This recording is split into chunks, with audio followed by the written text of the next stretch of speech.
U.S. Department of Agriculture recently mandated that all states test their milk supply for bird flu. Our Kendall Clare found out how Vermont is taking the new rule one step further. After the highly pathogenic avian influenza, or bird flu, was found in dairy cattle for the first time ever earlier this year, the U.S. Department of Agriculture has mandated that dairy processors in every state test their raw milk supply for the virus. Their ultimate goal is to identify where the virus is, to mitigate spread, and their ultimate goal is to eradicate the strain that is impacting dairy cattle. While no cases have been recorded in Vermont or New England, the state's Agency of Agriculture is expanding on the USDA rule and will begin testing samples directly from every dairy farm.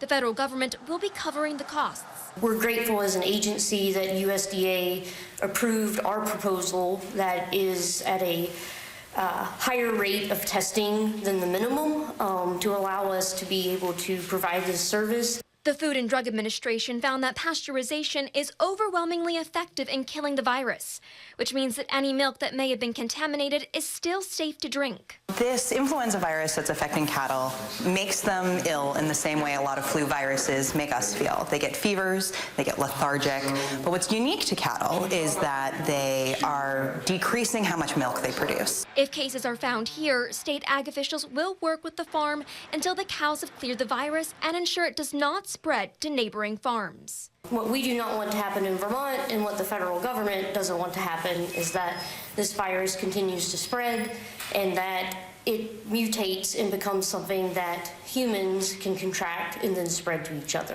The USDA will determine how long the testing needs to go on for, but states will need to demonstrate an ongoing absence of cases in their dairy herds. The Vermont Agency of Agriculture plans to start testing next week and hopes to test all dairy farms at least once a month going forward.